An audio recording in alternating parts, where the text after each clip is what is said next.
He's gonna be the very best, like no one ever was. To cast them is his real test, to teach us is his cause. He will travel across the web, scouting far and wide. Each build order to understand the timing that's inside. StarCraft 2, gotta cast them all. It's him and us. He knows it's his destiny. StarCraft 2, oh, you're his best friend. King of base he must defend. StarCraft 2, gotta cast them all. A game so true, his Mac will pull him through. He'll teach us and we'll teach you. The Zoia Show, gotta cast them all. What is up, ladies and gentlemen? We are having a very, very special night tonight for the Zoia Show. Today's Zerg night. Every Tuesday night we focus on the Zerg replays, but tonight we have very special Zerg replays from a very special Zerg, who happens to be, I think, my favorite Zerg currently. We have some FITZYHERE replays, guys. Have a replay for each of his matchups. We're gonna get started right away. FITZYHERE night, guys.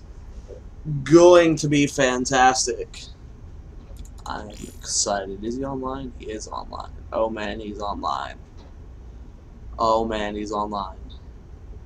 But he's in a game. He's in a game. FITZYHERE! He's in a ladder game. No. No. Sad day for us all.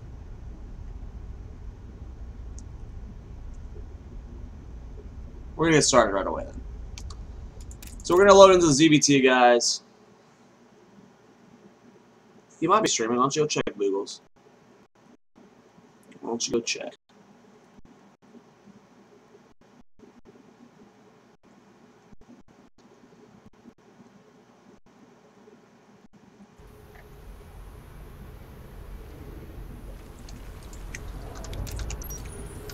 Gotta do the overlay. FITZYHERE versus Evil Geniuses, the Muslim, guys. It is going to be a fantastic. It's a really good replay. All the replays he sent me were freaking amazing, by the way. Tonight's gonna be awesome. So cool. How are you guys tonight? How are all my little Zoia-lings doing? That was a bad one. We're gonna get started though. Bam! Playing the replay. Playing the replay. Spawning in the bottom left-hand corner of the map. As the red Zerg, we have the one, the only, the FITZYHERE. And his opponent in the top right-hand corner of the map. As the blue Terran, we have Evil Geniuses, the Muslim. Now, there are very few players that I would do an entire episode devoted to. And those players have to be very creative ones. FITZYHERE is one of them. He has these awesome 3-base hive timings. Someone like Kiwi Khaki would be one. You know, really sick, good play. You know, it's hard for me to go, okay, this guy, I want to highlight his style. You have to be super go-to. So Kiwi Khaki's coming back, man. Kiwi Khaki's coming back. He is not gone forever. The cool thing, guys, about FITZYHERE's style is he abuses the shit out of queens. I bet God, he's gonna be so good this next patch. I bet when he saw that energy buff come through, he like crapped his pants.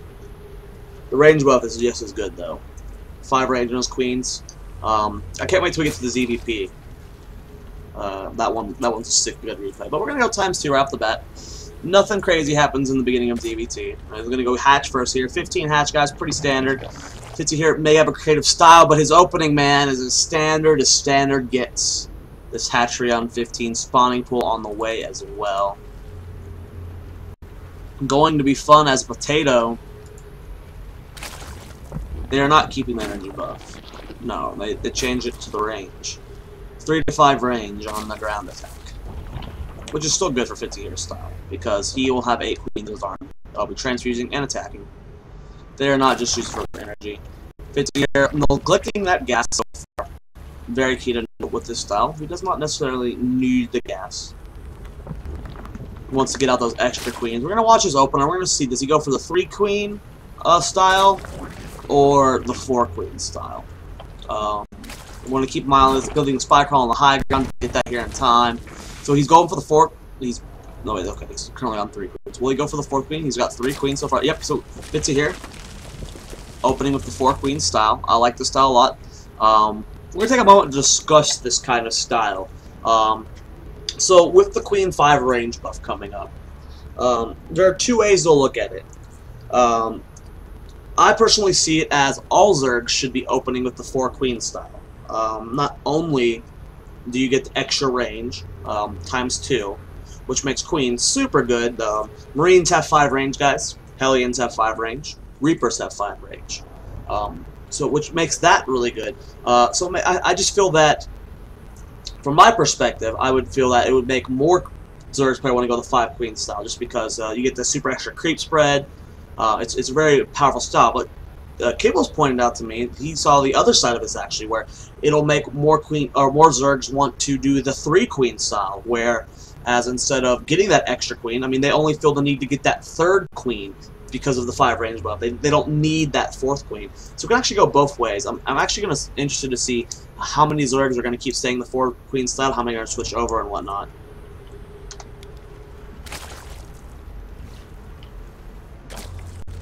So what he does go for that 4 queen style, getting 2 gas at his natural base.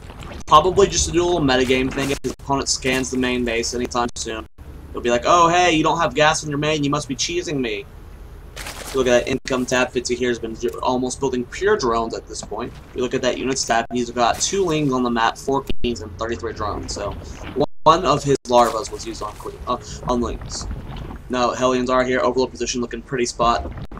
We're pretty solid. Creep spread is here. He's got the 2 queens here. I want to point out this decision right here. These 2 queens at the natural base are pretty damn smart. What they can do is, if the Hellions or something does try to run by, you still have this one out here to spread creep. You still have the extra queen to wall off and whatnot. Ready to defend. Banshees or drops from the main base. So here comes those first 2 queens. FITZYHERE is in position to wall off. First 2 queens come forward. They of course push back the Hellions very one-sidedly. Looks like the Hellions are going to go to the national base. Try to kill off a couple drones here. Looks like they might get 1 if they got 1 drone. Creep spread looking pretty good for FITZYHERE. He's starting that lair. So let's look at the timings, guys. This would be a 7-minute, 45-second lair. He got his 4 gas. Let's go back. Let's go back and look at these gas timings. And the main base, because we did not note that. Keep going, keep going, keep going. Keep going. Oh man, I missed it a while ago. It takes so long to go back in this game. Holy titties. How come each B is only 10 seconds? Look at this. 640. Okay, there we go. Okay. So we're going to keep an eye on the timings, guys. These gas fairly early. We're going to look here. We're going to look here. So these gases are taken at the 6:10 minute mark. 6:10. Double Evo Chamber taken at 6:30.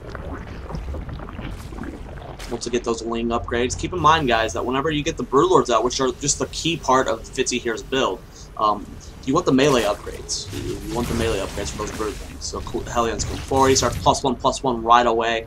Look at the timing of that lair. We're going to see the lair.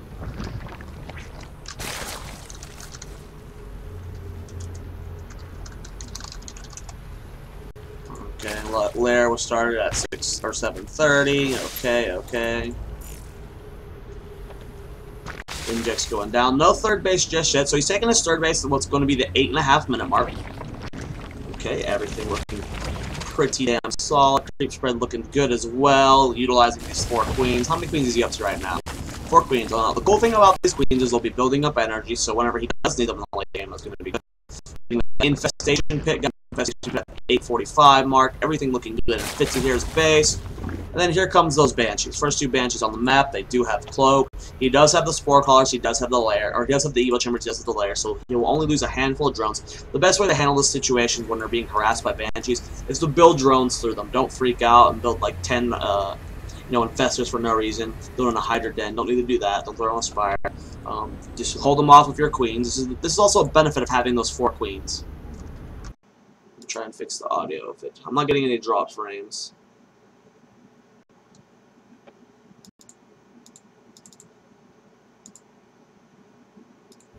So it's just jab away. Okay, so here comes the Banshees. They close. They're going for that for the drones. FITZYHERE pulls all drones. He's getting an Overseer. He's got 4 Queens. He's got plenty of transfer. The Overseer's done. Queens come forward. The Muslim microing very well, taking out lots and lots of drones. If we look at the drone kill tab, he's killed 15 so far, but FITZYHERE is still only droning up. He is getting a range attack for his roaches. Or for his queens, rather. That's smart. I like that decision. So let's pause. Let's take a quick look at this. So, we don't actually have a Roach Warren, I believe. No, we don't have a Roach Warren. So, this is how important queens are to FITZYHERE. He's actually going to get upgrades for their range attack. That is so awesome. How often do you hear Zerg going, okay, I get that +1 range attack at the 10-minute mark for my queens? Yeah, there's a link counter. I didn't miss it. I see it on the map. Right now I'm focusing on other stuff, though, because we have Banshee harass. But you don't ever hear a Zerg going for this +1 missile attack. He doesn't have a Roach Warren. With his style, he's going to be going Ling Infestor, Broodlord, Queen. So, getting this +1 range attack is so interesting. It's so awesome. I really have to commend him for that. We have to commend him. So there is this Ling run by, of course, that's going to do a good amount of damage. We're going to go back, go back, go back.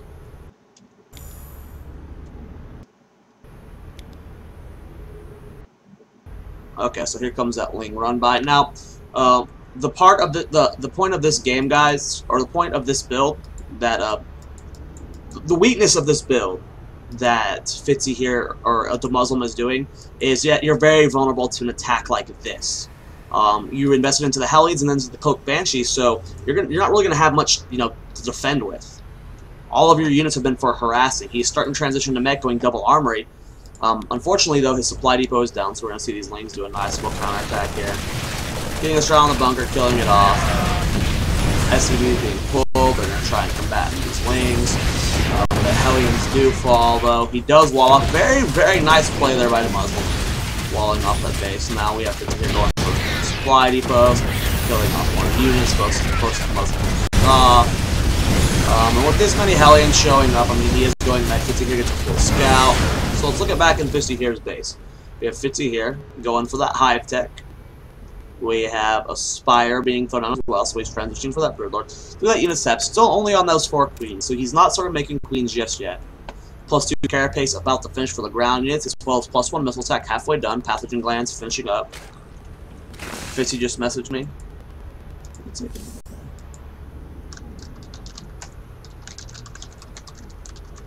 Oh yeah, he's in chat.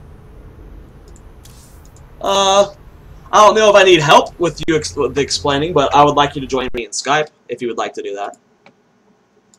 Because I want you to point out a couple things that were kind of cool that I noticed. What's your Skype? I don't think I added you the other day. I think it was just,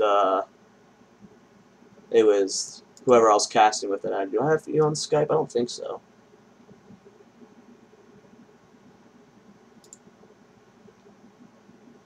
Are you Michael? No. Okay. Where's your Skype info? I'll type my Skype info, FITZYHERE in chat, and add me.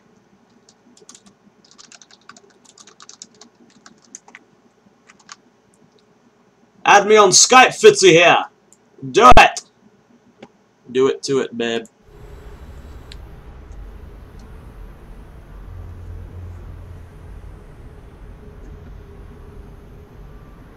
Zoia using a color mod. What's a color mod?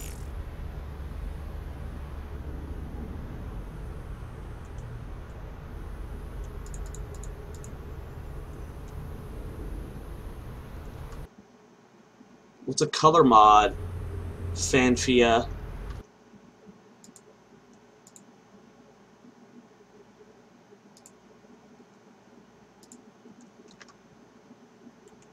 Oh. Ah, contact request.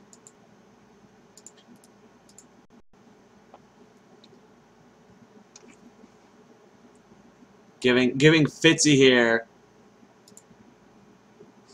Wow. Let's take a look at FITZYHERE's picture, guys. I love this photo you have here, Fitzy. Hello, hello. Hey Fitzy, what's up? Oh, not much, not much. How about yourself? It's going great. It's going great. I love this photo. It's awesome. Yes, it is fantastic. That is an awesome picture. Now, I'm in this replay halfway through. The first thing I want to ask you, which I think is so cool, is you went for that range upgrade, and you don't have a Roach Warren, so it's obvious for the queens. Correct. How often, like, when did you start doing this? Because I think this is the first time I've ever seen a Zerg player get the range upgrade for queens specifically.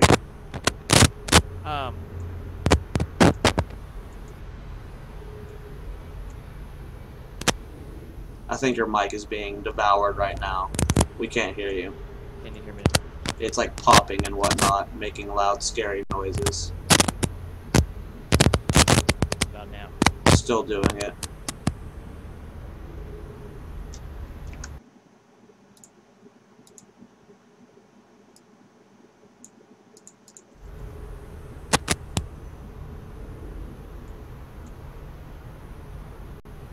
No, he hung up on me. FITZYHERE does not love me.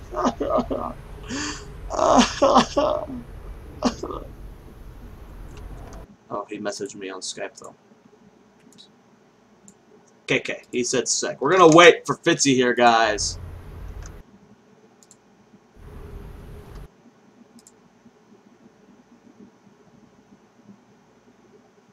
Don't worry, he'll be back.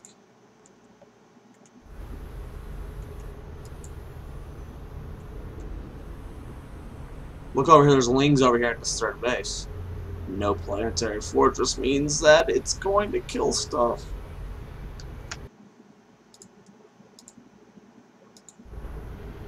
Okay, he's calling me. Hello. Alright, is that better? That is much better.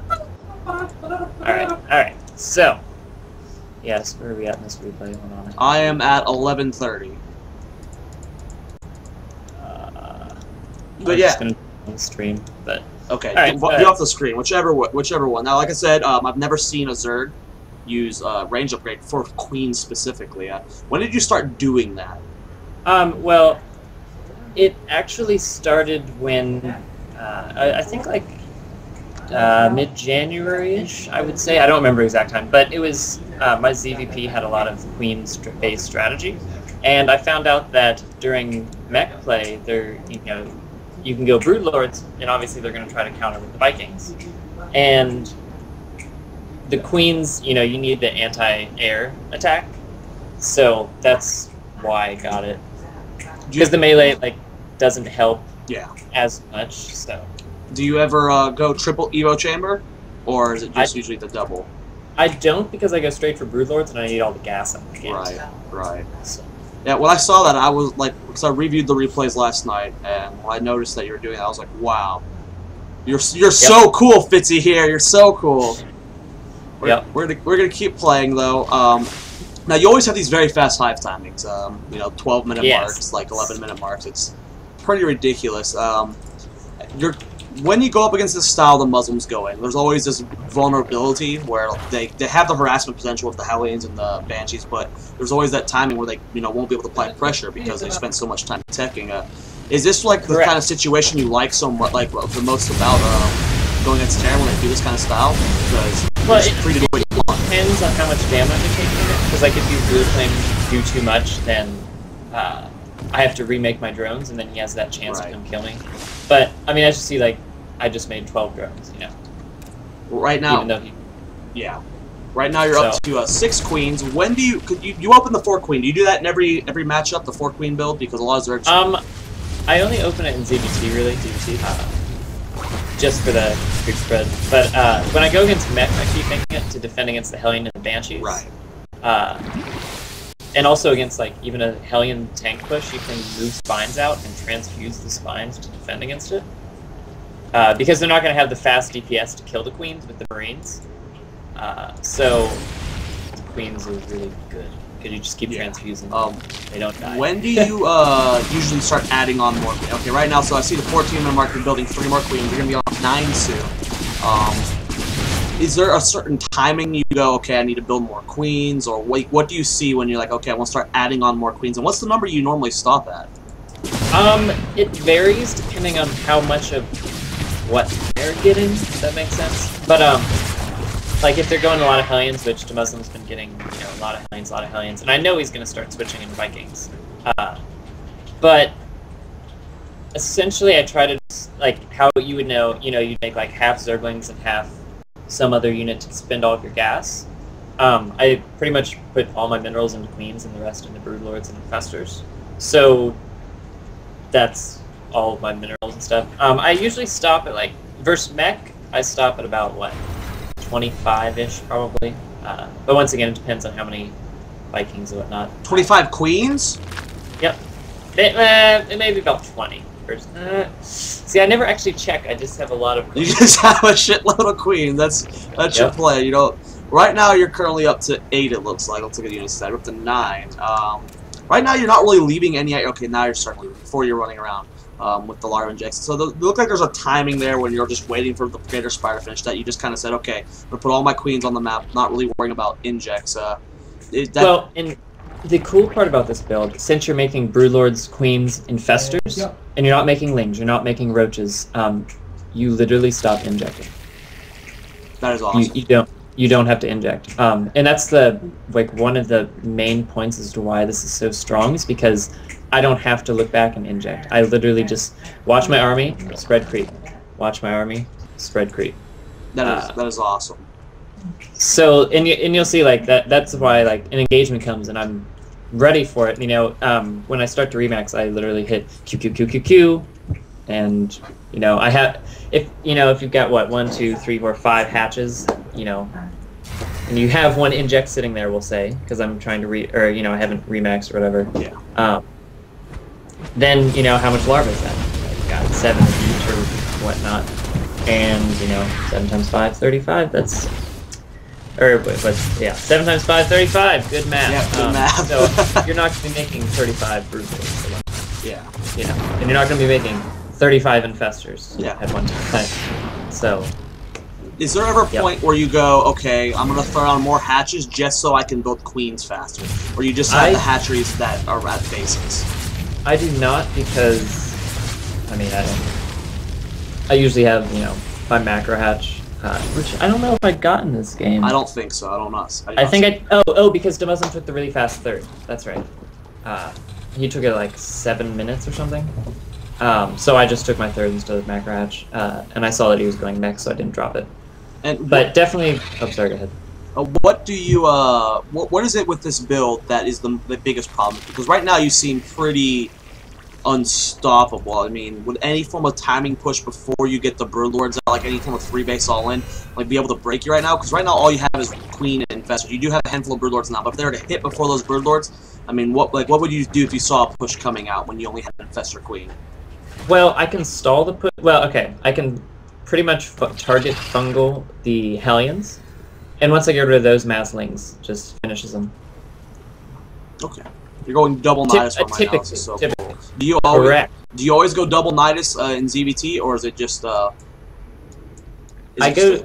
whenever I go double Nidus, because it's usually like, okay, I'm getting maxed, you know, I need to be aggressive, but you don't want to attack and do, like, look at his base where he's ready to defend. Yeah. He's like 4th.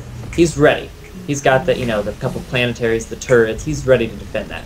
And so when you pull out of that position, you force him to like clump, and you'll see it when the attack happens. Because I go into his main, which since you saw the replay or whatever. Yeah. But so it forces him into an awkward position, and but I mean, if it's just straight up, and I'm, you know, trading, you know, I don't have the 2K, 5K, whatever bank whatever I have.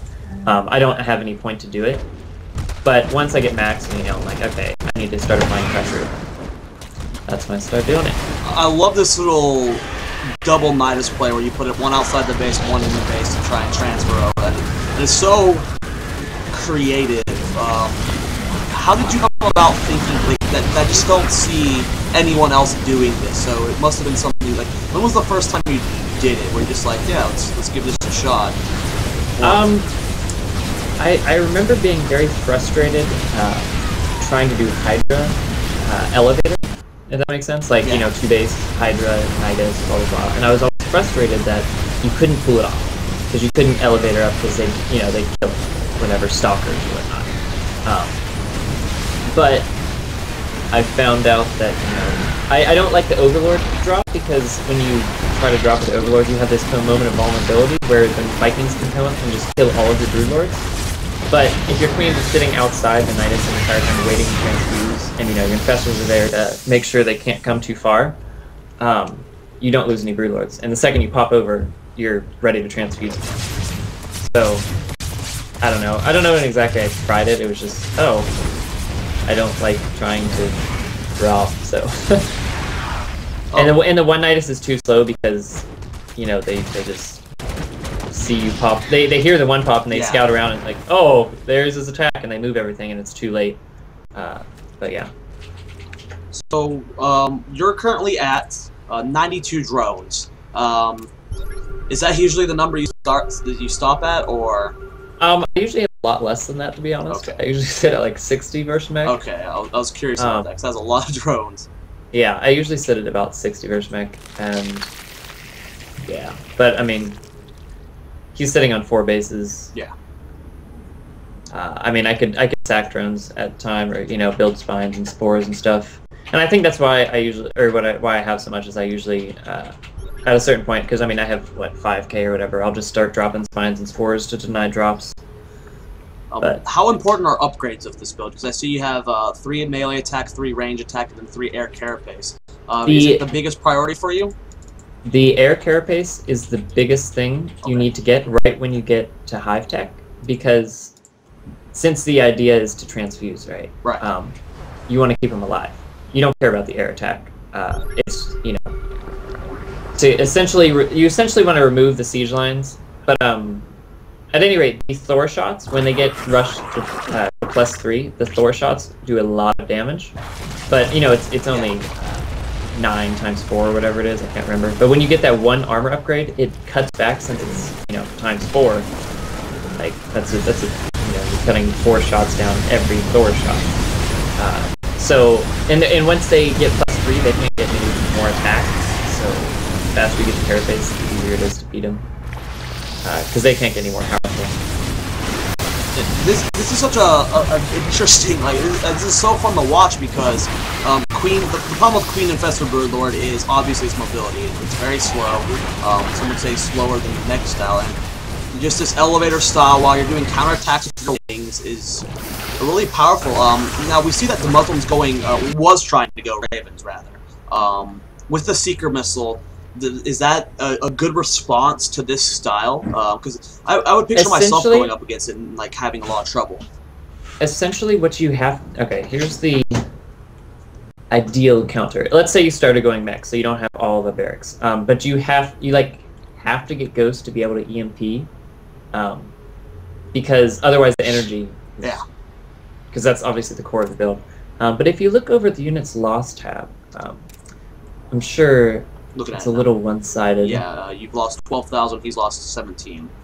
Oh, it's usually about times 2 that. Okay. Yeah, but essentially, like, well, the hardest part from the Terran's point of view is the Vikings. Yeah. Okay, so you obviously need them to try to one-shot, because if you don't one-shot, then I transfuse, and if you clump to one-shot though, fungal.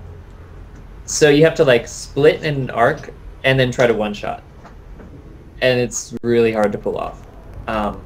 So that's why it's like so powerful.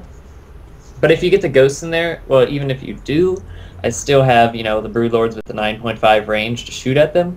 So still hard to get an EMP off. But yeah, I mean, it's definitely tough to fight. Which do you prefer going up against? Now, do you do the style against Bio as well? The Marine As tank? Bio, I start. I just do Massling Infester, or I literally get like 4 queens, 5 infestors, Masslings, rush to ultras, and then I'll start. I'll use the ultras to get to my 4 bases, and then I'll start to get broodlords because the first engagement comes, we trade, and he's trying to remax on marauders, and then I keep all of my ultras because I transfuse them. So the ultras are still lurking around, but what I traded was all my zerglings, and then I remax on broodlords, and so I have queen infestor broodlord ultra. Okay, so you can still go this style, you just can't do it this exact way as you do it. Correct. Well, some people will say that you can rush to broodlords. I prefer to not rush to broodlords, just because versus Bio, because I feel like the marine drops are just so powerful against the broodlords. Yeah. But definitely versus mech, you don't want to go ultras first because it's just not. No. Tank Thor. Well, normally on the Zoia show, we allow a couple of minutes for questions. So after watching that ZVT, guys, any of you have a question or two for Fitzy here before we go to the ZVP? And so that's so cool. Whenever I watched it last night and I saw you getting that range attack, I was like literally all giddy and like jiggling around because that is so cool. I've never seen anyone do that, just getting the range buff for the queens. Yeah, it's it's because you definitely have to kill his Vikings faster. Yeah. No, it makes complete sense. It's just someone asking, do you coach Fitzy? I do. You can email me at FITZYHERE@gmail.com. $15 an hour. I also stream. Follow that. We'll plug the stream as well. Do you ever do the double niacin and ZVP? Facebook. ZVP, yes. I do it a lot. Okay, I do it a lot versus stuff like mass carriers to be able to outmaneuver the mothership carrier, and then also just versus standard death ball with mothership, just being able to outmaneuver it and be at multiple places at once. Because if you get to the like stalemate kind of position, because sometimes when you get split map and it's like, okay, what do we do now? And you have 30 infestors, we'll say, because it's that late. We'll say it's that late in the game, and energy, it comes back. You can throw that away. You could pop in the Nidus, spend that 100 to pop into his main, throw 50 infested Terrans, and get back in. And you used energy, no big deal. So yeah, I use it in ZVP. It can cause awkward situations sometimes, just because the mothership and the vortex and void rays cutting off, and but yeah, I definitely use it. Last question. Go ahead if you were going to follow up. Nah. Okay. Last question before we go to commercial break in the next game. Someone asked, do you use any other unique builds that aren't heavily reliable on queens? Well, I do some proxy hatches. Yeah, I've seen those. Those are double proxy hatch versus double Terran. proxy hatches as well. Those are a lot of fun to watch. So I guess you could call that unique. Yeah. Doesn't involve. Well, I guess there are queens in there, putting creep tumors down, but. All right. Well, we're gonna go to commercial break, and we're gonna load up the ZVP. Everyone follow FITZYHERE's Twitch. I was actually watching the other night because it was awesome. You're awesome. I love watching your stream. But we're going to 30-second commercial break. When we get back, guys, ZVP time. Special guest FITZYHERE because he is awesome, giving me these replays. We'll be right back.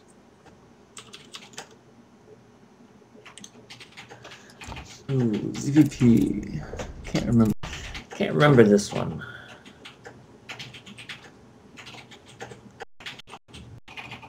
This one was fun. This one's a long one. It's versus Rocker. Oh, they always are. Oh, versus Rocker. Yeah. Or is it a 32-minute one, 33-minute one? Yes. I recall. There's involves motherships, right? Neural. Yes.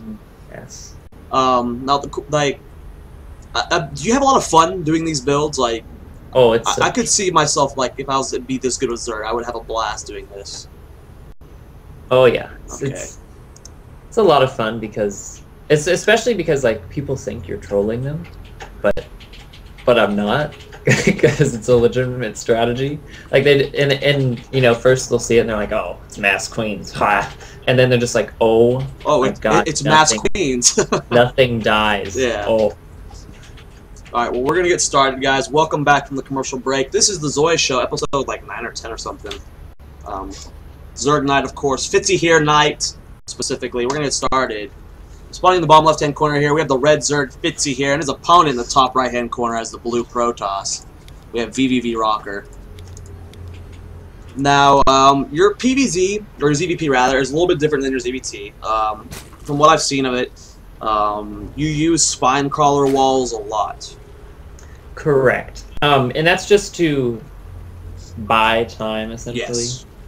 Because there's that awkward moment when you're like, all right, I'm getting my tier 3, but then they attack, and you're like, well, I'm getting my tier 3, and then it's morphing, and they just kill you. Yeah. And that's what a lot of people do, is they'll go with that, you know, they'll be harassing, and like, oh god, I have to tech, and then they just try to do it essentially naked, like no defenses.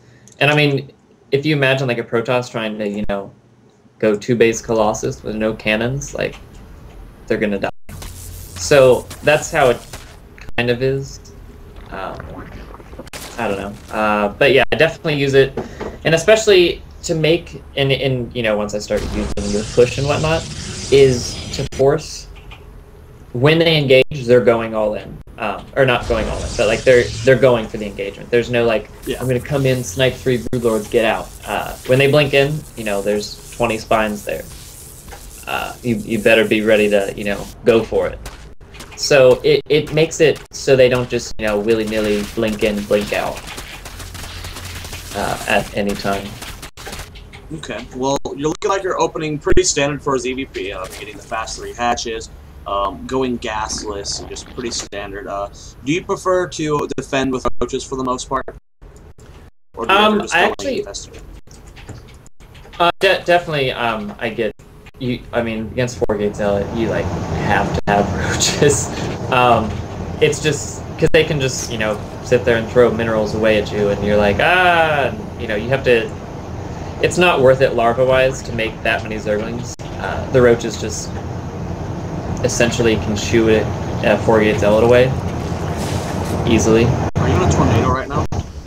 I am not. That is actually our air conditioner. Oh. Yeah. Wow, it must get really cold there whenever you turn it on. Wind tunnel? Yep. So what I did this game is actually like I send 6 roaches. Yes. And just to apply pressure, and if you see, like, I pull off gas, and just start droning again. And what this does is to make sure they're not being really, really greedy. Because if they... Oh, that's right, I was kind of metagaming him as well, because he does the zealot pressure. Yeah. That's right, I forgot. But, but if they only have 1 cannon sitting there, then they just, like, will take damage, and you'll see it here in a second. Yeah, roaches are attacking now. The cannon will far back, so you can walk back and beat on this gateway. You do a good amount of damage with this engagement, which is cool. Do you always open with this fast 6 roach pressure? I do not. It depends on. I'll use it, you know, if I play somebody and I'm like, oh, they only won that game because they were really greedy, and then the next time I play them, then, you know, I'll do it. So they're like, so then the next time they play me, they're like, oh, I can't play greedy because this could happen. It just forces your opponent to scowl a little more. Because if you do, you know, the defensive, and a lot of people just assume, or a lot of Protoss rather, assume that you're going to sit there and, you know, I'm defending my 3 bases, we're good, you know, take a fast third, he's not going to attack for till the 10-minute mark or whatever. But that just, you know, applies a little pressure, forces cannons if they're not ready for it, and other stuff like that. Okay. Now, in ZVT, you go for the ranged attack to help with the queens with the Vikings. Do you try and get 3 attack for the queens in this matchup, or do you just focus on broodlord upgrades?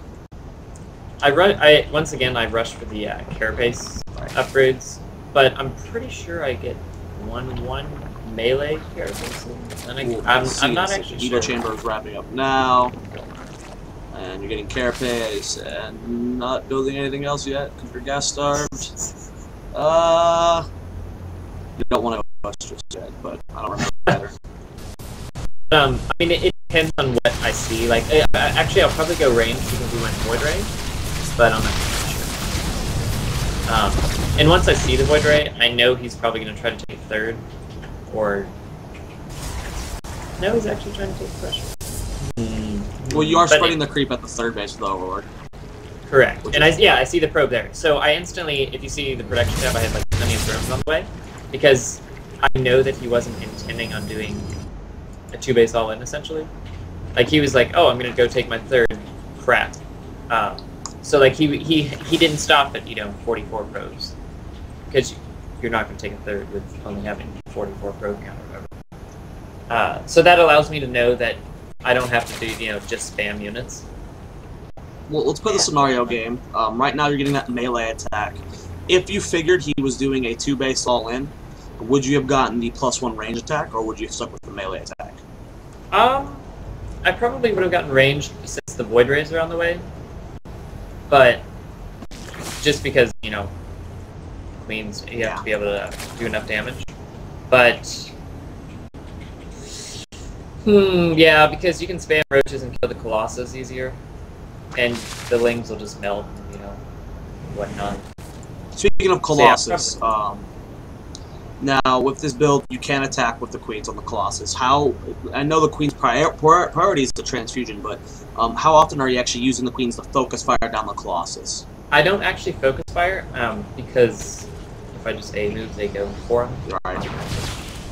But there are some times, especially with a lot of 2-base, or like even 1-base Colossus, but 2-base Colossus too. Once the engagement comes in your max, grab the 5 Queens. If you have +1, they're doing whatever DPS does. Force fields have to be far enough away or they have to hit the force fields. But because the roaches are definitely not going to get right. Applying a pressure here at your third, you're building a bunch of Lings, bunch of roaches, just a mixture of it to hold it off.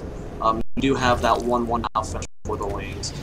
Queen count, you have plenty of ones for you've been getting some nice transfusions off. How often do you die to pressure like this with this kind of your kind of style? A big problem holding off any more very aggressive 2-base and 3-base timing? Not really. I mean, there's definitely. It's more like I've grown up about 5, and once again, like in this game, I was sitting there ready. I had the larva, and I was keeping an eye, and I saw, oh, the probe's going to take a third. Drones, and because he's not going to apply, a big 8-gate all-in. Because, he was intending on taking the third, and then was, oh, I can't actually take it because there's creep there. Let me start, put a couple gates down, I'll do half kind of pressure. So, I essentially will sit there and wait on 4 gases and, the 55-ish drones. And until I see, oh, he's taking a third. Infestation pit, double gas on my third. Get it all ready. The 15-minute mark, you're already up to 7 Queens. Is it like a timing that you hit in your head, or is it like, okay, you held off that main push from him, now I'm going to start building a bunch of Queens for the Broodlords, or is it just a timing thing where it's like, okay, I'm getting ready to tech up? Well, I mean, yeah, I am getting ready to tech up, but also the Void Rays are still around, and I want to be able to inject and also have the 3-ish Queens to run around, put creep tumors down, get rid of the Void Rays off the map.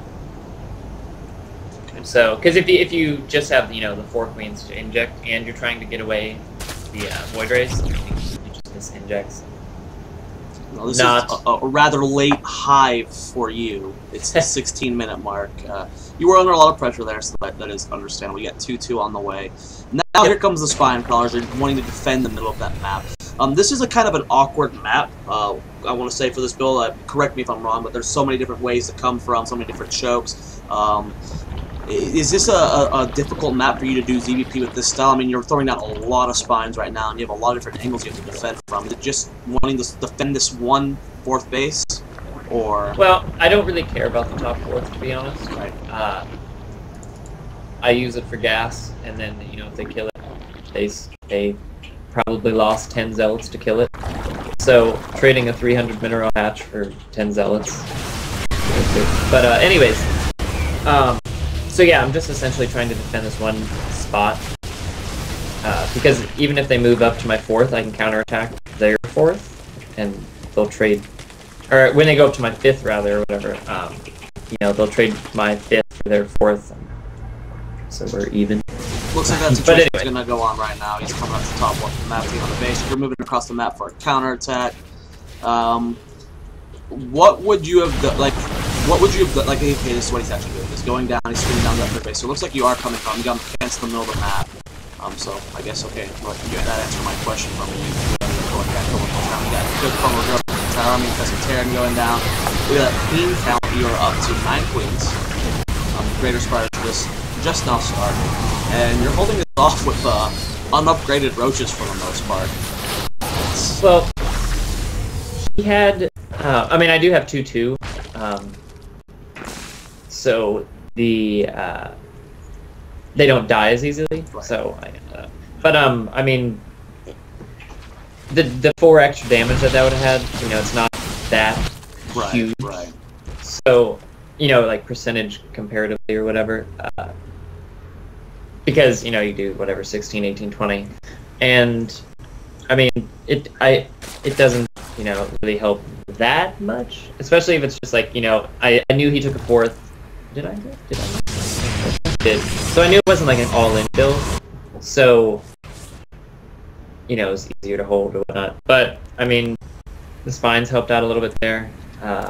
And the reasoning why I turned back is because I knew I could hold that army, and I didn't want to lose my fourth. Well, you are trying to trade lanes right now, doing as many run buys as possible.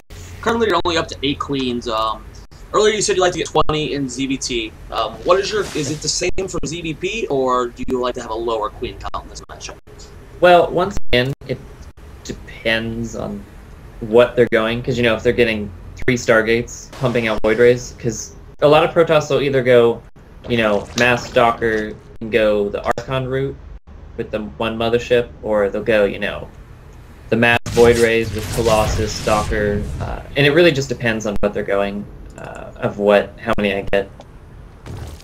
But, I mean, I generally shoot for, like 10 in the first engagement, and then I'll start to remax on them, because you want to balance your minerals and gas count. Okay. Well, you are going... Go ahead. Well, the one thing that's not important, but with the queens is that they serve as anti-air, which a lot of people, they get the corruptors, but the Void Rays still melt corruptors. Like, even though they're supposed to counter them, no, they don't. But corruptors just like die to Void Rays. Yeah. So having the queens be able to take that damage. Also, quick little thing. The Void Rays will auto-target the queens since they're the most prioritized threat. Oh, wow. So they have to actually target fire the Broodlords in order for it to work. Which would, you target fire the Corruptors. But here's the thing, if they don't upgrade Void Rays, which he is, queens have 1 base armor. Have 1 or whatever. So when you get +3 carapace, you have 4 armor, and Void Rays only do 6 damage since a queen is neither armored or light. So they have 175 HP, so they tank a lot of damage. And they only take 2 damage per shot. Unless, of course, they upgrade. But that is cool. I did not know most of that, actually. Now, you actually went double spire. You did not do that in ZVT. Is it just something that's not worth it in ZVT, or do you do it in ZVT sometime, or this is just like a rare time to do it in ZVT? Like, what's it with the double spire? Is it the double spire priority? in this game was because I had 5 bases, and I'm gonna be max. Like, you see how max I am, and I have I'm starting to get a bang. So I might as well get the upgrades for it, But I mean, if I'm sitting on 3 or 4 base, I'll usually just stick with the 1 spire and with carapace upgrades. No, in either of these games, it wasn't really highlighted, but for the games we casted of you during the Blizzard National Championship qualifier, a lot of the games you were stuck on 3 bases, you were really like against the ropes. This is just such a powerful defensive build where if they just bang their head against the wall, you can pretty much come back from almost anything. How often does that happen? Because both these games, I mean, it looks like you have a pretty commanding position the entire time. It's never like, oh my god, you're gonna die. What percentage of games are really where you almost lose and make a comeback, or is it mostly just these kind of pretty standard I'm ahead and I win games? There's a lot. Well, ZVT when they like open with the 2 racks, I lose my hatch. I actually will win those games. Wow. It's hard, but it's doable because if I even just get to my maxed army once and I just keep it alive and just transfuse and hit good engagement, I can come back from it. There's definitely, I'd say about 10% of my ZVTs are I'm really hard to come back from this. But I mean, the other 90%, I'm just like, yep, I know what I'm doing, going along, yep, commanding this. And then the ZVP, it's probably about, well, I've really improved my opener recently. Like even looking at this game, I've improved it beyond this. Just to hold 2 base pushes a lot easier, so I don't die to random stuff or get behind. So it's probably shifting to about 70% of the games I'm doing my normal stuff and it's just a normal even matched game, and the other 30% is me being behind and trying to catch up. Well, before we get into this next engagement, I did pause the replay. I wanted to ask yes, two I see things. that. How important are infested Terran when it comes to mothership engagement to you? And then also, talk about you mixing in these ultralists, because okay, that's very interesting right there. Alright, the ultras, once again, so I talked about the spines earlier, yes, where if the Protoss blinks in, they are committed. The ultras force them to be committed because of the amount of DPS they do when they blink in. Because if my ultras are sitting underneath my broodlords and they blink in, and the ultras just eat them all. Yeah. And so you just get enough DPS, and also they have 500 HP. That's good. That's pretty good. So it's a big tank, and you can transfuse it forever. Also, if you get in the vortex, they take up a lot of space and can spread out the army. And once again, if stalkers get put in there, they eat them up. Wow, that is actually really cool about the ultras being in the vortex. Now, before we get into this engagement, we have 8 corruptors, 8 queens, and the infested Terran. That is your anti-air here. There's the mothership, the Colossus, a couple Phoenix and Void Rays mixed in this army. What is the balance between corruptors and queens? Do you like to have the even ratio that you do right now? Would you rather have a few more corruptors going into this engagement you're about to engage into? What is the balance with the anti-air? I like that corruptor count. I usually don't get an overwhelming amount, because a lot of people, they'll get the infestor, they'll get the infestor, mass corruptor, mass broodlord. And that's great and all until that one vortex hits, and all of those get zapped in 1 second. Okay.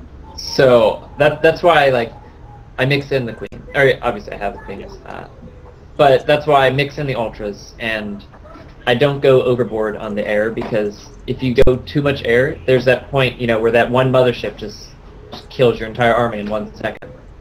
But yeah, what was I gonna say?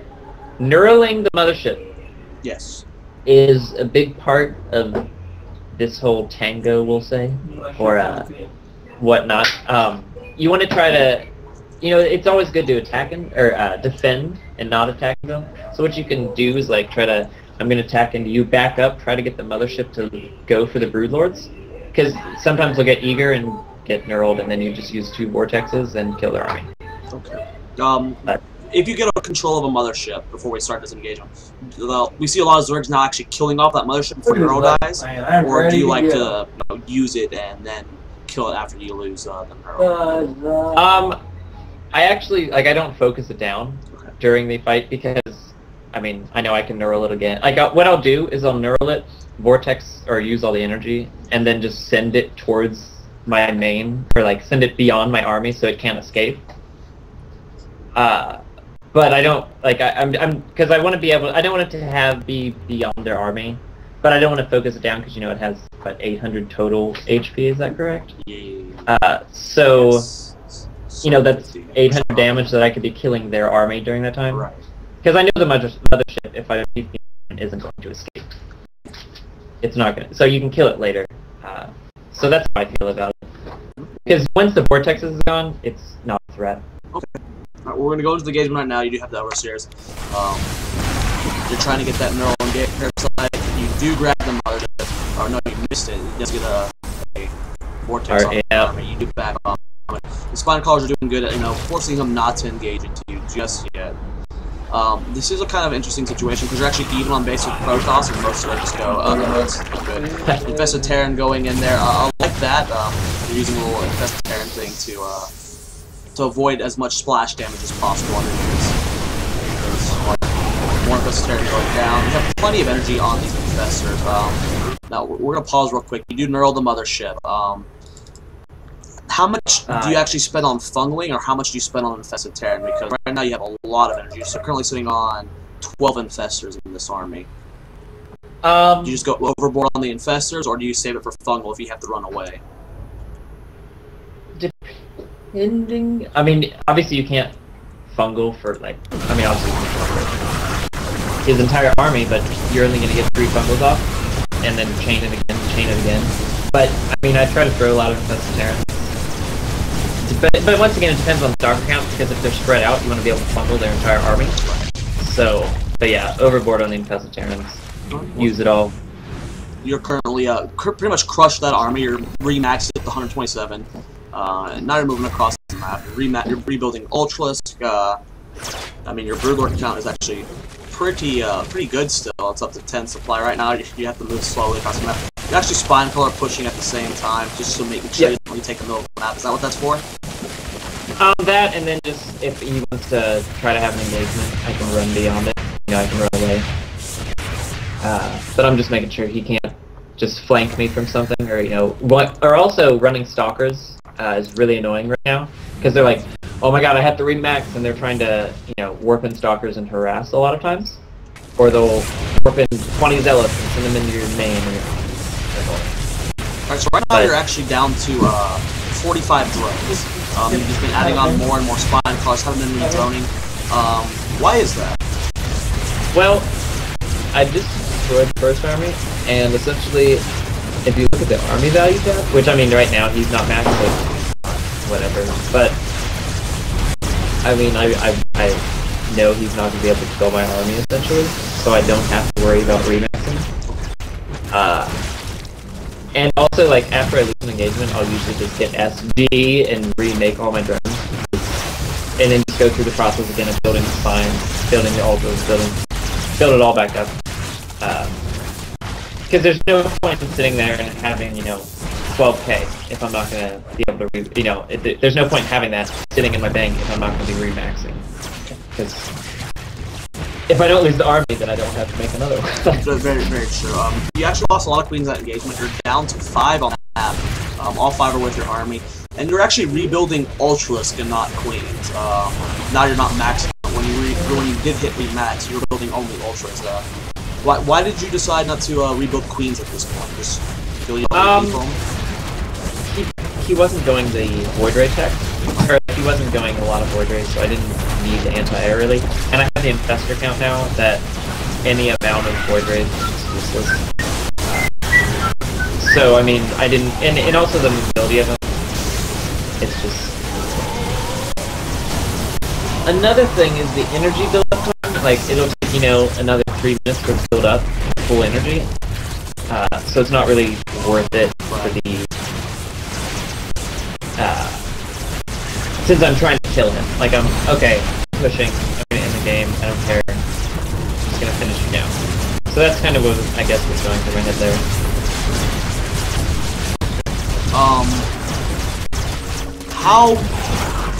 when a Protoss player goes for High Templar or feedback specifically on the Queens and the Infestors, is that a good response to going up against your style, or is that too much to feedback? It is, but you once again, yes and no, because you have to. If they take up too much supply, then I'll just kill them. Right. But you once again, like, it's all about positioning. But yeah, I mean, it's definitely a good tech to go, but you can't just have, you know, pure High Templar Stalker, because the ultras are still there. So you have to have the Immortals, or you have to have the Archons, or you have to. There's all these, like, since I have such a, you know, tier 3, you know, I guess Infestor tier 2.5, whatever. So they're forced to make a mix of, like, every unit, because, you know, I have 4 units. Why should they only have, you know, Stalker Colossus or whatever? So yeah, High Templar is definitely a good thing, but once again, you just have to be able to fill the ultras. So for people who haven't seen your style, when you get to, there's always the vulnerability of any time before the hive tech where you can just die because you're not having this powerful Infestor Queen and Broodlord combination. What is it that would kill you? Like, what happens that kills you later? Because this looks pretty unstoppable to most people. Vortex. What else? So, if they have, like, Archon, Colossus. If you control perfectly, is it possible for you to lose this composition? If I control it perfectly, we'll say, and that's, you know, not losing 50 Infestors to feedback. Yeah. We'll say. So, you know, you're backing up, letting the Broodlords start fire. Then I don't think so. Okay. Alright, Blizzard, you heard it. Nerf Zerg. Yep. But I mean, that's like saying, you know, if you get the perfect Vortex, you're not going to lose, which is correct. Because if you Vortex 50, not 50, but, you know, you Vortex their 15 Broodlords, they lose. Not really, but that sucks. Yeah, it does. So, I mean, it all comes down to the engagement and positioning and stuff.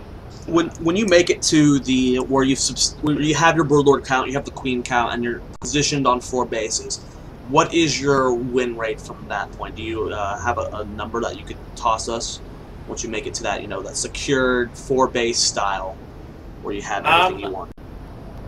ZVP, since the Vortex is the dangerous zone, I'd probably say about, you know, I don't even know, but we're gonna say 75. 75% win rate? Yeah, once I get to that point. But see, so many Protoss just do 2-base builds Yeah. that, yeah. Now, ZVT-wise, once I get to that point, it's like 95. Just because I have, you know, they don't have the powerful Right. Yeah. units like the Immortal, you know, that just destroys Ultras. And the Void, you know, if they get enough Void Rays, they should just destroy Broodlords. Whereas Terran don't really have that, I'll kill your army. Although, if you mirrored it and went, you know, Battlecruiser Thor Ghost SCV pool to repair, it's kind of like the same thing, but nobody does that, or can do that, because they don't like to spend their gas. But no, but definitely, if I'm behind, that's when Battlecruisers come out, and then I lose, but Okay. like I said, that's when I'm behind. So Battlecruisers are a good answer to that build. Okay. Well, once again, you have to have like 3-3-3, or, you know, Yeah. 3-3. 3-3 Battlecruisers are pretty Pretty ridiculous. good. Pretty good. Alright, we're gonna go a quick commercial break. When we get back, we got a ZVZ here. It's a shorter one, not as long, but we'll be right back, guys. And we'll get into it. This is the one where I do with this. This is LG Chovy. I'm not exactly sure. Yeah, my ZVZ's, yeah. Not exactly the best. No one ever really goes ZVZ is their best matchup. Yeah. It's I just hate that my ZVT is like so powerful. You know, my ZVP late game is like so powerful, and it's like ZVZ. Wow. yeah. Good work there. Been working hard there. Alright, well, we're back from the commercial break, guys. We're gonna get started here. We have the ZVZ here, last replay of the night. FITZYHERE going up against LG Shobi. Making an overlay. Guys, we're gonna get started. So, do you have an opener that you do every ZVZ, or is it just like anyone else's ZVZ, where it's like, yeah, sometimes I'm gonna open Ling Bane Ling, or sometimes I'm gonna go hatch first into quick roaches. Is there a specific opener you like to do that transitions into your late game build? Well, late game build wise, it's once again I never get there just because ZVZ. Yeah, but I usually open 15 pool, 15 gas, 17 hatch, which it might, it sounds like a weird build, but it can defend against every opener. You can't die to a 6, 7, 8, 9, 10, 11, whatever pool, and you're not falling behind economically behind a hatch first. And your speed, your speed is just very, a little bit slower than a 14-14. But yeah, I do that build very often.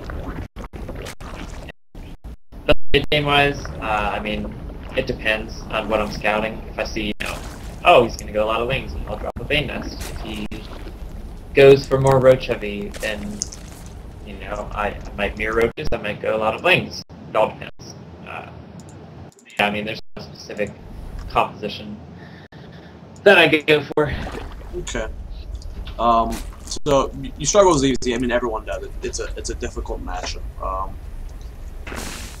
If you make it to the late game, let's just throw it out there. How often, whenever you get to that point in the game, do you actually are able to win? I'm actually pretty good in the late game, just because if we get there even match, we'll say. Because obviously, you can get to the late game and be way behind, but with infestor, multi-prong infestor drops, and just since I use infestors in every matchup, I feel like I have a better control than most people. So I feel confident in the late game. It's just getting there. Okay.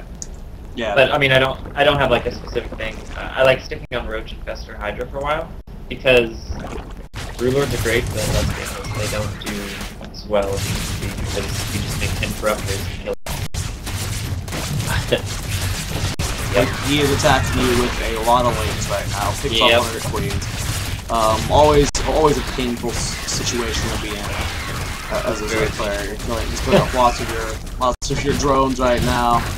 Yeah. You got 16 Lings about to pop out. Your Spine Crawlers seem to be cleaning up the rest. So you'll be able to clean this up. If you look at that unit's lost tab, you of course have lost more. You've lost 6 drones, so not too bad. Crisis management there was pretty spot on. Didn't lose too many drones. Well, the queens suck. Oh, sorry, go ahead. Go ahead. Yes, they do. So what I do from here is I start to go for this, and I guess this is a build that I use, say a lot. I'm pretty sure I go for it in this one. Is 1/1 Lings, and they can come win unwinnable games, but they're also very powerful if you're ahead. And I do this counterattack, and he's trying to take reading, so I think I get a queen. No transfuse, okay. But the reasoning, or the 1/1 Lings, what they do is the Roach +1 timing attacks, you just kill it all because they can't. The +1 carapace negates the +1 range. Did you know that, or? Yes. Okay. But and also Banelings, they don't one-shot Lings, so you can easily waste, if they're sitting there with 10 Banelings and they're not constantly controlling them, and you send in 1 Ling, and all their Banelings are gone. Yeah. And then you've got 1/1 Lings versus 0/0 Lings, and it's okay, you lose now. So it's very powerful to take that map control and deny thirds, especially if you're ahead or even or whatever. You can deny their thirds for a really long time. And just constantly counterattack. Okay. Now I've noticed that in all 3 games you've gone Carapace first for the. Do you do that? And is that just something that you go by all the time? In ZVT, you really need it for the tank pushes. Right. so that the tanks don't one-shot, because they do 35 damage. Yeah. So that, and then you have 35 HP, obviously. And once again, Thamings, they do 35 damage. Roaches, they two-shot you if they have +1. So that's what's so critical about in ZVZ and ZVT. ZVP, it's not that big of a deal. I mean, obviously the +1 Zealots two-shot you, you get the +1, it's back to normal. But it's not as big of a deal because you have the Roaches to defend. So it's just something I've always gone for first. Consistency, I guess. Okay. Now, with your build orders, this is just a build order, not just a ZBZ. There's not too much going on that needs to be noted in this game. Do you have your build orders like timed out completely, or is it more of a feel thing? Like, okay, this is when I need to do this. Like, at what point do you have the timings? ZBT, I definitely have the set build all the way up. You know, I'm gonna take my third. I see that I'm gonna take my third. But I mean, up to that point, you know, I'm gonna drop my macro hatchet. I go, you know, drone up to 36, Overlord, gas, gas. Drone up to 44, gas, gas. Overlord, double Evo, drone, drone. Carapace, melee. Drone up to 52, layer, macro hatch, metabolic boost. So like, there's all these set timings I have for ZVT. ZVP, obviously up to the, if they're fast forward expanding. There's the get up, okay. Get up to the 55 drone count, defend whatever they have, send this, and then I just base it on whatever they're doing when I attack. So. And ZVZ-wise, I mean, obviously you have to just keep tabs on your opponent all the time. Yeah, it's very difficult to have a set build order in ZVZ because no game is ever really going to be the same. Yeah. Well, you're going this very heavy link style. You have currently, how many do you have on the map? You have 45 with 26 more on the way. You just don't like... I mean, you talked about going Roach Hydra before. Well, the reasoning why I chose this is because I felt behind from the beginning. Right. With that one attack. So I kind of was all-inning, but at the same time, since he's doesn't have a third, and I'm starting mine. And what this does is it hits an awkward timing, and you can transition out of it. Because as you see, I've already got +1 ranged on the way, even though I don't have Roach Warren. And he's gonna, he's moving out here, whatever. And you can counterattack, and then the mutas clean up the attack. And essentially, like, you can defend whatever they have until they get that +2. Once they get that +2, Lings, they melt. It's not worth it to just have max Lings. Until, of course, you get the 3/3, and they only have 2/2, and then it's back to the same thing. And there's all these weird upgrade timing vulnerabilities. What you're pushing is natural and main basic 82 lanes right now. Fungal, of course, is going to be very powerful in this situation. He doesn't actually catch them all the lanes. The Roaches clean them up pretty quickly. You're doing a good amount of damage up. Look at that Harvest skill tap. Killed 14 drones so far, but then you just also lost a lot of lanes there. Well, what I did in this attack, first of all, I forced a couple fungals, right? Yeah. I saw how many spores he had. Notice I targeted the one spore down. And I also killed the queen in his main. So then my mutas can just have full contain. Or like, you know what I mean? It was awesome. Where she doesn't have any anti-air. You're pretty badass, once again, I'm targeting down the infestors and forcing the energy. Doing everything you can to eliminate that. Yep. That is actually really cool that you're doing that with the Lings. Is that something that the main goal of those Lings were to do, was to take out all of the AA? Or were you it's also to scout, to see everything he has. But yeah, I mean, taking out the anti-air, obviously killing drones, and it also stalls because he had to pull back. If he attacked into me, I have a spine wall, and I probably could have killed it. But it all depends on how well their micro is, when the +2 kicks in, all that. Okay.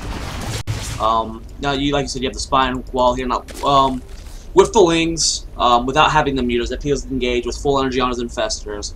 You do have a lot of spines here, so pretty sure you would have cleaned this up pretty easily when he had his full forces all together. If I had just the Lings and the spines, if he didn't have +2, yes, I would think. Because I can hold the roaches beyond the spine. It's kind of like fighting a 4-gate where you hold the army beyond, and you have your spine crawler there. But I mean, I wouldn't say 100% I would win it, but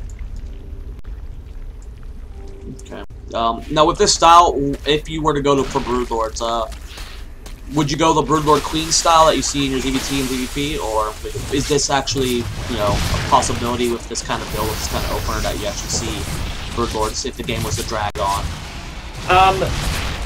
Like I said, I sit there. I'll get a lot of infestors and sit there. If I go like more infestor route, you can't get quite as many queens because they can just have the Roach Hydra and just kill you.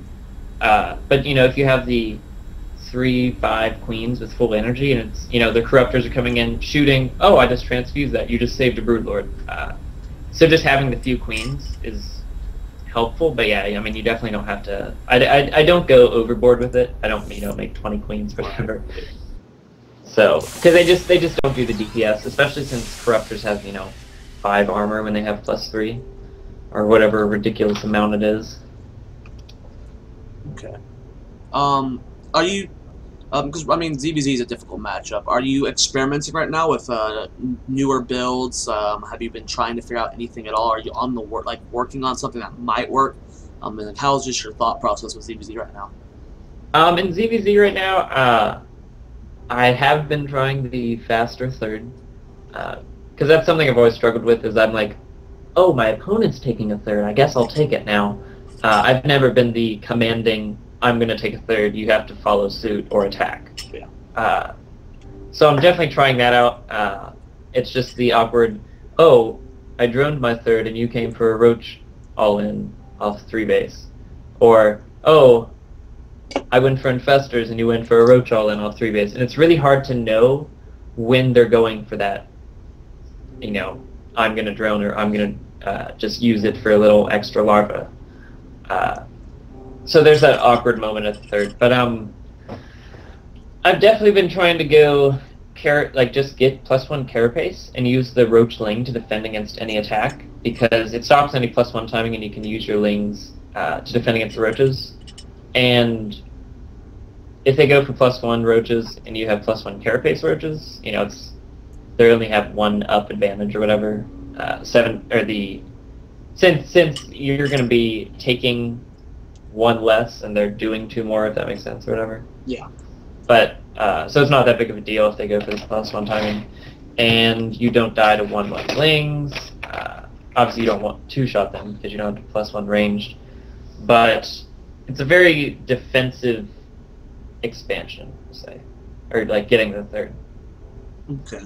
Well, anyone have any questions from chat? I mean, you've done a very, very great job of explaining your style. It's so cool, just the stuff you come up with.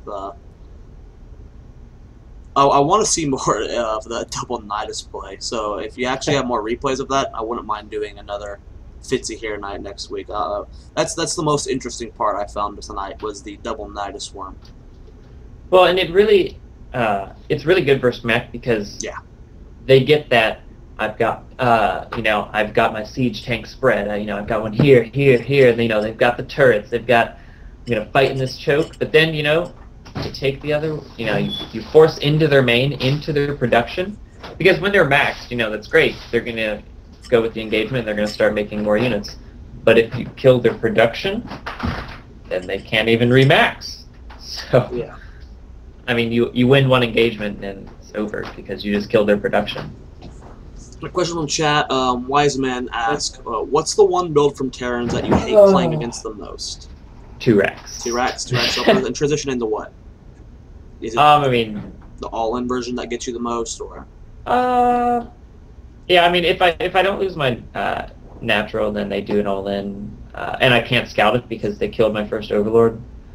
Then yeah, it sucks. But with that new Overlord speed, yeah, I'll be able to not lose that first Overlord, because it'll get in a nice spot. Like, for instance, on Daybreak, for instance, you can send your Overlord straight there, but if they lift a barracks, you lose it. But if you get there, see that their barracks is in a funky position, send it to the edge of the map, and then you won't lose it, and you can see if they expand. So yeah, not being able to tell if they're expanding, just because they keep you contained with the 2 racks, and then, you know, you don't know if they're expanding, and they act like, oh yeah, I'm done with this. I'm just gonna go macro, pull all the SCVs. Okay. Now with the new patch, we're also gonna have the queen melee range buffed by 2. I mean, is that really going to be something that's super helpful to you? Maybe it's going to helpful to all Zergs, but the priority of your queens is the transfusions and the anti-air. Correct.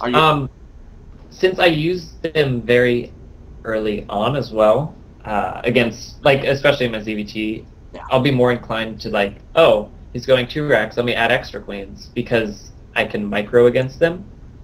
And also, what I'm curious to see is... for instance, here, we'll give it, do you know about Cloud Kingdom, the 3rd cannon rush spot? Yes. That Devils? Yes. So, if you have a queen on the high ground, you can't reach it. But with 2 more range, you can. Oh, wow. That is a good point. So, for all those Zergs out there, yeah. I'm interested to see the Protoss, the first person to try it, and I'm just going to laugh at them. But anyways, because I've tried it, I've gone to the corner, I'm like, I know it's so close. I mean, I haven't tested it, but I would assume that the 2 range can yeah, I think so too. Also, 2 racks with the bunkers, being close to the edge of the ramp, or, Cloud Kingdom, once again, if they're trying to, like, get somewhere awkward on, if they could pretty much build too close to the edge of the cliff, then, that 5 range is going to be pretty good. So defending, I think it's definitely good against defending against all-ins. Okay. And random little pressure. Are you going to start mixing in more queens to defend early on, or just stick with your mainly 4 queen opener? Versus Terran, depending on what I see, I'll probably just stick with the 4 queens, because that 3, the 150 is, it's not a huge investment, obviously, but yeah. If you make 2 more queens, you could have had an expansion, or you could have had more drones earlier. So I'll probably just stick with the 4, because I mean, if I can hold everything now with 3 range, and then the queens are just a little bit better, then I mean, I'm not having any problems against anything, so should be good. Okay, and how about for ZVZ? Do you think with the extra range, will it be... that is something I'm interested in. Yeah, will it make it easier to defend? Like, as Darkspire asked in chat, wouldn't you make it less volatile with the defender's advantage? That you'll be, you'll be getting 2 extra attack on those queens. You need to make it donate for Aaron to eat food. For ZVZ, I definitely think it'll. And that's why I was really interested. I really wanted the extra energy to go through. Yeah, I bet you did. I mean, I wanted it for a late game, but I thought it was definitely way too powerful. I mean, especially since people don't know about the whole making queens late game, and I was just like, yeah. Oh no, you can't do that. That's way too good. But I wanted to see it in ZVZ, just so you didn't die to random all-ins that you couldn't scout. And I really think it would have helped that out. Because, oh, here comes 50 Zerglings, you could have 3 queens on your ramp, and they'll have extra range to be able to... Or if you have...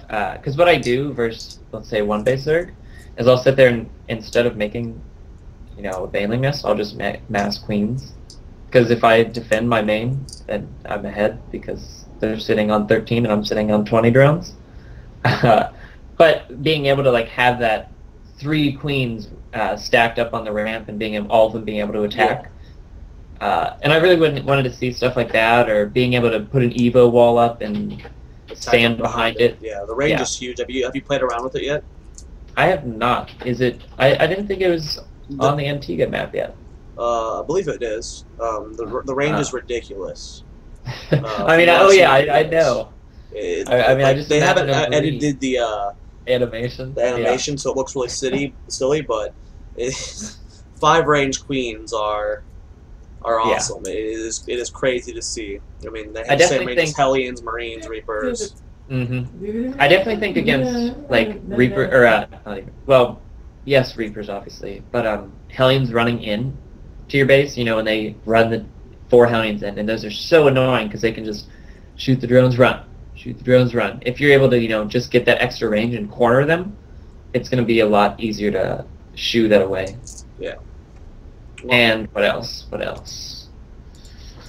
But yeah, I definitely want to see, because I actually defend against my ZVZ opener, since I do the 15-4, 15 gas, 17 hatch. If they do a 14-14, there's always those 6 lings that show up and they're just annoying, and I have to stand on my ramp. But if I'm able to, you know, get close, shoot them, and run back, or I guess whatever, attack, you know, melee them, whatever you want to call it. But being able to do that and just, you know, take less damage on my hatch, always good. Yeah, like that's what I'm mainly looking forward to. I know the buff was for ZVT, but I'm looking forward to the ZVZ to see how that bounces out. But I think that's it. Yeah, anything you want to add? Plug yourself, team, anything at all. This is your moment, Fitzy here. All you, baby. Well, I always enjoy playing in the Playhim, of course, and I always love listening to the VODs if I'm casted, to just hear, you know, oh my god, he's doing the double Nidus, and stuff like that. Because it's really, you know, I just, you know, I'm sitting there doing these things, and I'm like, wow, this is so cool, but, you know, I'm just sitting there like, yeah, this is cool, I wonder what everyone else thinks, and, you know, I always like to hear that. But yes, I do stream, twitch.tv, or, yeah, twitch.tv/FITZYHERE, yes. And I do have a Facebook page if you want to like that, and I have a Twitter. I believe it's just FITZYHERE. And what else? I give lessons too. What else? I'm on Team Habitat. It's been around for a little bit. Got a lot of high masters and whatnot. Looking good, looking good. Are you gonna be at Anaheim? Well, if I can get a qualifier trip, yes. Okay. But since all the passes are sold out, yeah. So we'll see, hopefully, and we'll just have to see. Okay. Well, everyone follow him. This will be VODed, and it'll be the first Zoia show episode that I put on Reddit because this one super special. Thank you for actually coming on, because you point out a lot of stuff that I probably would have just been theory crafting on the entire time. So thank you so much for that. I'd like to have you on again sometime, eventually again, with some more double Nidus play, because that's the one that's got me really intrigued. But thanks again. Hope to see you at Anaheim, because most of the Playhim guys, including myself, will be there. Well, I will be sure to stop by and say hello if I am. But thanks again, Fitzy. It was good having you on the show. Everyone will go, of course, follow him and stuff, and yeah, big thanks for the replays as well, because they were awesome. Not a problem. All right, take it easy, buddy. Yep, see ya. All right, guys. So that was Fitzy here.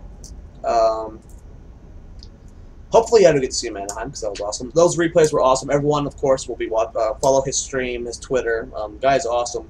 I love people who have creative styles, really think outside the box, because some of the stuff he's come up with is pretty awesome, and no one else has done it. So huge, awesome shout out to Fitzy for just his creativity in general. With that being said, we're gonna have a quick commercial break, and then we're gonna end the show. So see you guys in 30 seconds.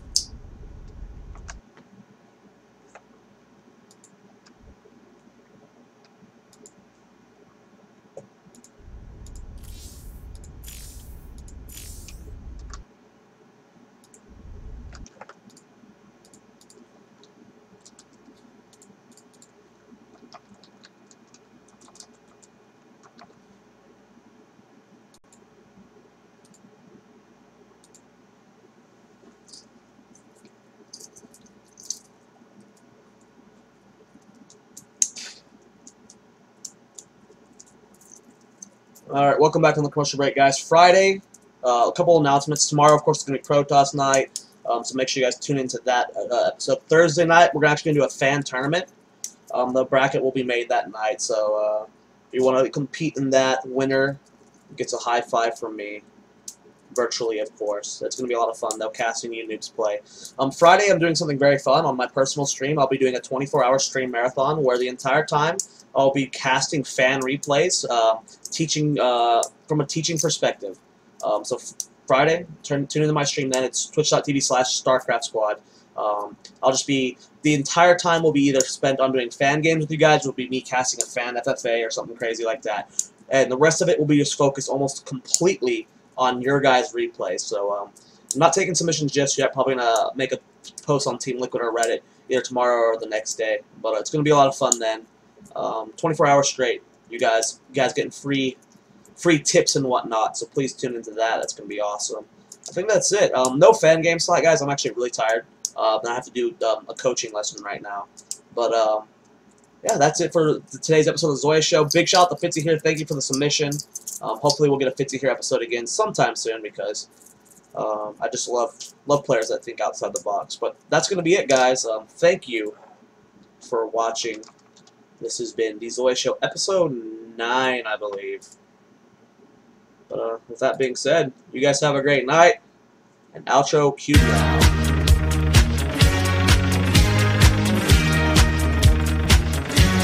That's so Zoia.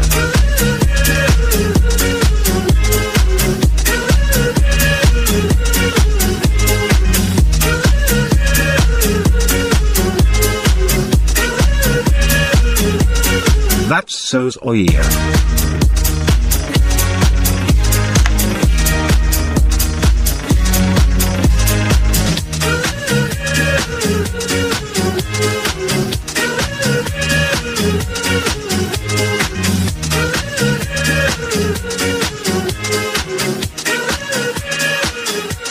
That's so Zoia.